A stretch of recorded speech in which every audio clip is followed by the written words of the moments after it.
Hello, this is Katie. And this is Leanne. And we love absinthe. We do. We absolutely do. Okay, another review for you. We're going to rate another absinthe. This is Versinthe Absinthe 20 from the Liquoristerie de Provence. It's a 45% absinthe, so quite low in strength. It has 20 different botanicals apparently, including the Holy Trinity, so wormwood, anise and fennel, but also including coriander, dill, verbena, basil, angelica, rosemary, sagebrush, juniper, tarragon, peppermint and others. They claim it's the absinthe that makes you love absinthe. Intriguing. I've never heard of it before. There's stuff on the website from the Liquoristerie de Provence, so you can find out about that. And they make other absinthe as well, a stronger one, which has relatively good write-ups, but I've not seen a review anywhere of this one. Let's pour out a measure and have a think about the appearance. So, what do you think about the appearance? It's a nice green, it's nice and clear, looks how an absinthe should look, doesn't look artificial, kind of got amber notes to it. I like it, it's nice.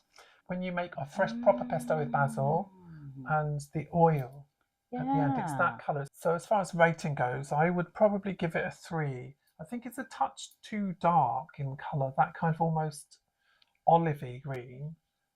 It doesn't feel like the kind of jewel-like qualities that I would expect from an absinthe. I don't know, I kind of like it. I kind of like that it's got an olivey colour and it's something a bit different. I'm going to give it a 4. I think it's clear, it's nice and correct. I'm going to give it a 4.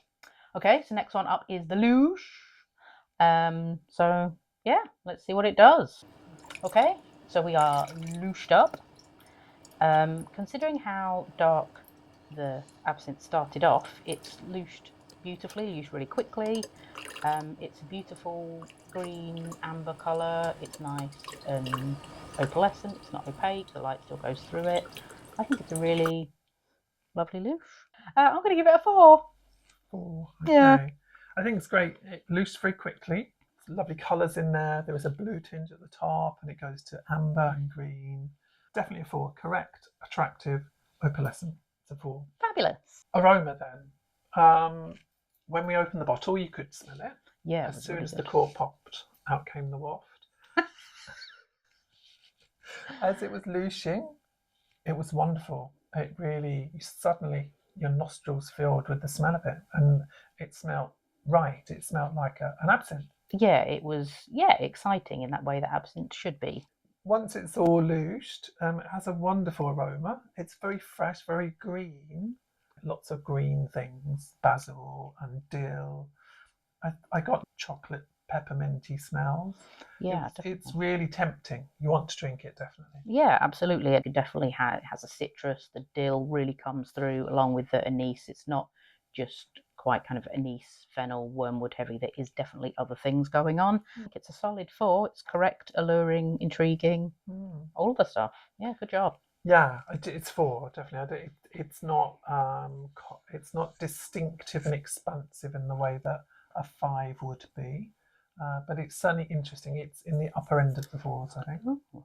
Okay, let's taste it. Okay. Cheers.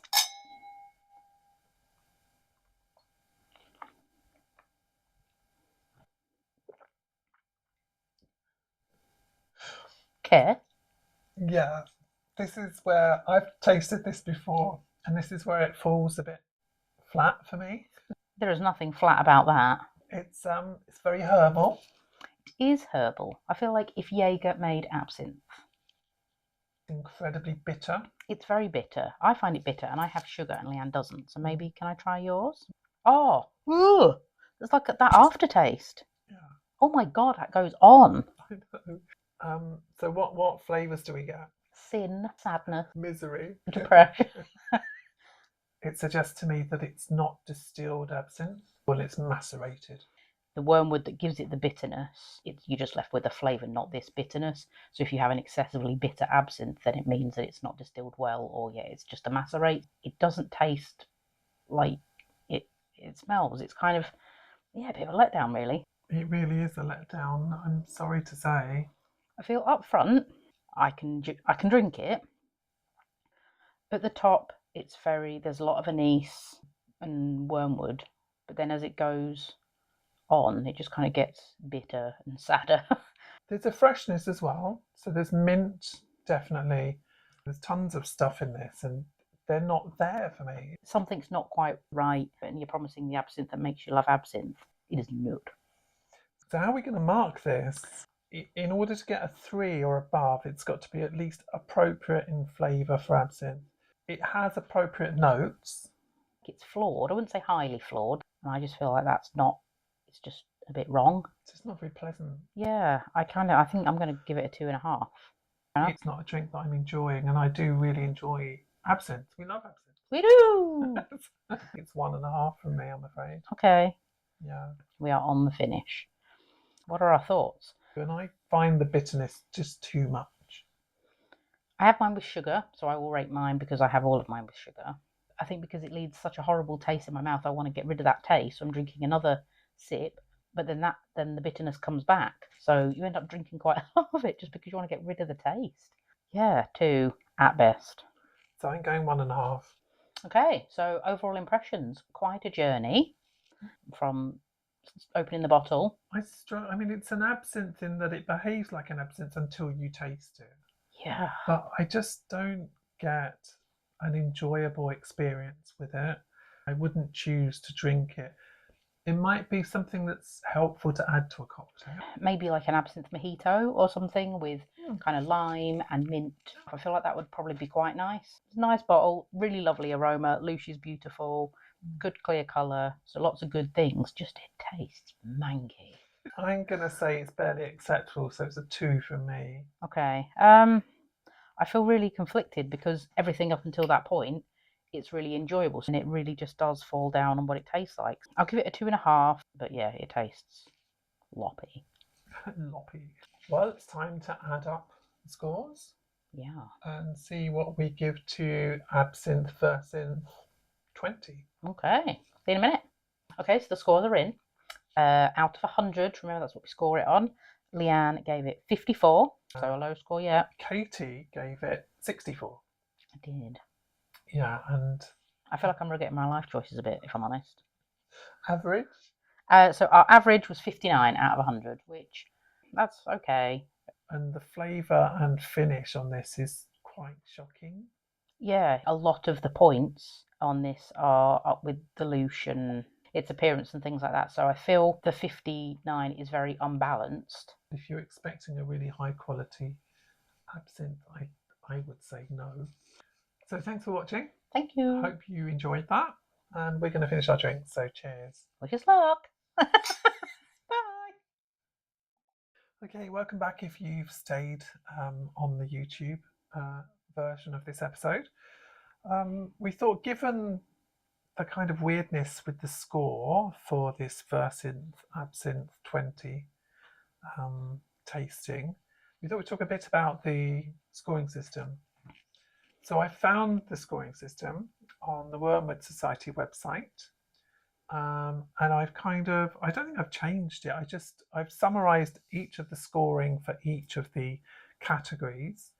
And I've used their percentages and weighting. So it's pretty much the same as what they do, perhaps not as detailed as they do it because we're quite new to this. So, but yeah, so I thought it'd be helpful to talk about that. Okay. So we start off with appearance. We do. And we give it a score out of 5. We give each of them a score out of 5. But appearance is worth up to 16% of the final score. So if we gave something a 4, that would be worth 12.8 in reality, because that is 4/5 of 16. So that's how we do it. It's okay if I keep going? Of course. So if I tell you what the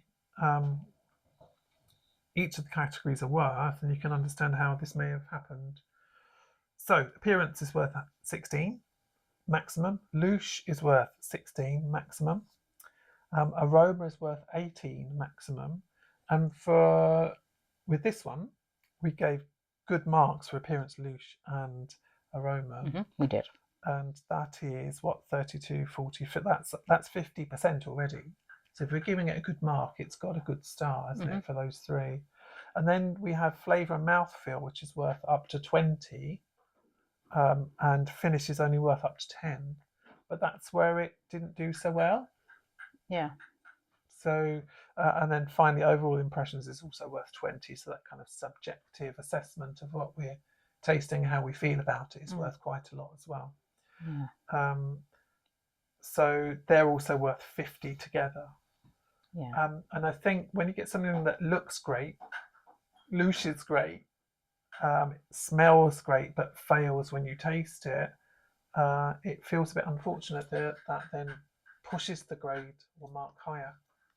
Yeah, I guess with obviously absinthe's a slightly unique drink in the fact that you take more into account than just how it tastes.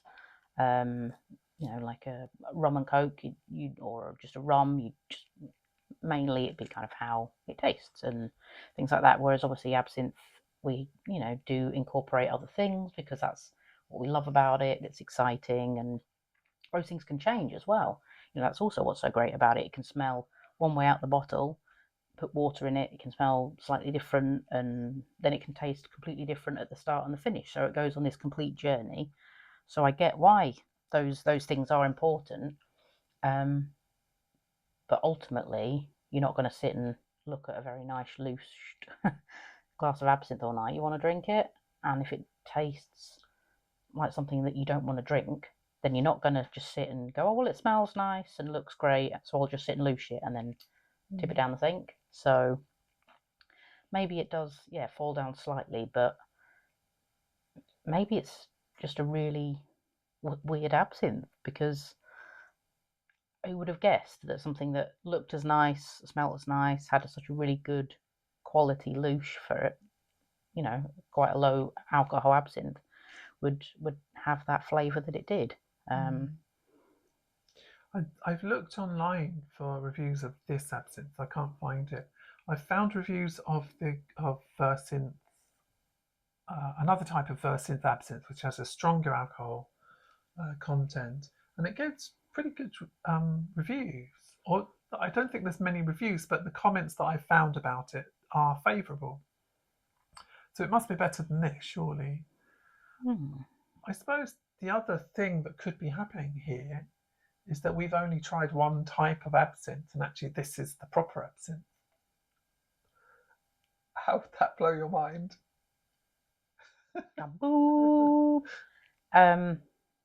Yeah, nah.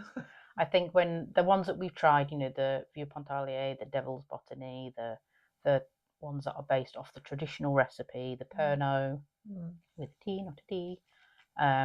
That's Vieux Pontalier. Oh yeah. T, not D. The Pernod that we tried is the D. Oh, with a D. No, so we tried both. Yeah. They are traditional recipe absinthes that are made to recipes that were around 100 years ago. They're not trying to do anything different. They are just trying to replicate what was, and they are beautiful things. That isn't. I just struggle to think. I'm sorry, Liquoristerie de Provence, because you clearly make a lot of drinks and they all look incredible. But I just struggle to see how you would create this and then think, oh yes, let's get that on the market. Yeah, I don't know. I mean, obviously, maybe the addition of, on their website, it says about the 20 botanicals, and that's what it talks about a lot, is all this other stuff that's in it. And whether it being a lower alcohol, maybe it just doesn't, I don't know, there's something maybe in the distillation where it leaves too much. It does almost taste like if you eat dry herbs, like dry oregano or something like that, and it just there's so much flavour, but none of it's nice. It needs other stuff to make it balance and to make it work. So maybe they've just kind of tried a bit too hard to put lots of things in it, and it just kind of, things are overpowering each other. Or maybe you need to drink it in a different way because it's a lower alcohol absinthe. I don't know. Maybe it could be something that we're doing wrong, which is entirely possible. I think I don't know. I think we need to, because we're being a bit negative. So I think we need to draw it to a close. But I do think that the claim that it's the absinthe that makes you love absinthe. Yeah, I think What do we think about that? if I tried this first, I don't think I'd be rushing to try absinthe again. I will be honest. But then again, yeah, I don't like to be super negative. So there's lots of really good things about it. You know, it does. It smells gorgeous. It does loosh beautifully. It's a beautiful experience. So, you know, if anybody else has tried it and feels differently, let us know and see. Maybe it might be us that are doing something wrong. Please. And then maybe we can come back and do another video with more knowledge and maybe have a different opinion, which I'd love because I really, really want to love this absinthe. But yeah, it just kind of missed the mark a bit today, I think. Yeah. Which is a shame. Okay. Should we leave it there? Okay, yeah, let's leave it there. And yeah, have a good one, everyone, Yeah. and see you soon.